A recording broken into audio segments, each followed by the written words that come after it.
ఆంగ్లేయ పాలనకు వ్యతిరేకంగా ఎదురుతిరిగిన మొదటి భారతీయ వీరవనిత. ఝాన్సీ రాణి కంటే ముందే స్వాతంత్రం కోసం ప్రాణాలు అర్పించి భారతదేశ చరిత్రలోనే చిరస్థాయిగా నిలిచిపోయింది కిత్తూరు మహారాణి చెన్నమ్మ. ఆంగ్లేయులను మట్టి కరిపించిన చెన్నమ్మ ధీర సాహసాల గురించి ఈ వీడియోలో మాట్లాడుకుందాం. 1778 అక్టోబర్ 23న ఉత్తర కర్ణాటకలోని ప్రస్తుత బెల్గావి జిల్లాలో కాకతి అనే చిన్న గ్రామంలో లింగాయత్ కుటుంబంలో జన్మించింది. ఆమె చిన్నతనం నుంచే గుర్రపు స్వారీ, కత్తి యుద్ధం, విలువిద్యలో ప్రావీణ్యం సంపాదించింది. చెన్నమ్మకు 15 సంవత్సరాల వయసులోనే కిత్తూరు రాజు మల్లా సర్జాతో వివాహం జరిగింది.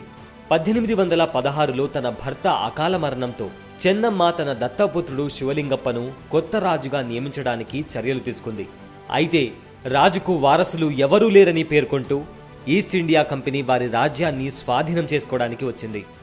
కానీ రాణి చెన్నమ్మ ఈస్ట్ ఇండియా కంపెనీ ఆజ్ఞలను ధిక్కరిస్తూ ఆంగ్లేయులకు వ్యతిరేకంగా పోరాటం సాగించింది. 1824లో ఈస్ట్ ఇండియా కంపెనీ సైన్యానికి రాణి చెన్నమ్మ దళాల మధ్య భీకర పోరు జరిగింది. ఈస్ట్ ఇండియా కంపెనీ సైన్యానికి అధిపతి అయిన సర్ జాన్ ఠాక్రేను రాణి చెన్నమ్మ సేనాధిపతి కాల్చి చంపారు. ఇద్దరు అగ్రశ్రేణి బ్రిటిష్ అధికారులను కూడా బంధించారు. ఒక్కసారిగా ఆంగ్లేయులకు భారీ షాక్ తగిలినట్లయింది. ఇక చేసేది ఏమీ లేక కాల్పుల విరమణకు ముందుకొచ్చారు. చెన్నమ్మ ఈ ప్రతిపాదనను అంగీకరించి వారిని విడుదల చేసింది. అయితే అవమాన భారంతో కృంగిపోతున్న బ్రిటిషర్లు వేల సైన్యంతో మళ్లీ కిత్తూరుపైకి యుద్ధానికి వచ్చారు. ఇక యుద్ధమే అనివార్యమైంది. రాణికి అండగా సైన్యంతో పాటు పౌరులు కూడా నిలిచారు. ఆమె కత్తిపట్టి యుద్ధంలోకి దిగింది. ఆ పోరాటం 12 రోజులు సాగింది. ఈసారి షోలాపూర్ సబ్ కలెక్టర్ మన్రో ప్రాణాలు కోల్పోయాడు. దీంతో మరోసారి తమకి ఓటమి తప్పదని భావించిన బ్రిటిషర్లు కుటిల తంత్ర పన్నారు.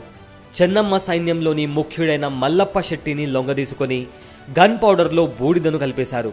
దీంతో వారి తుపాకులు, ఫిరంగులు పేలలేదు. ఈ ద్రోహంతో చెన్నమ్మ ఓడిపోయి బ్రిటిషర్లకు బందీగా చిక్కింది.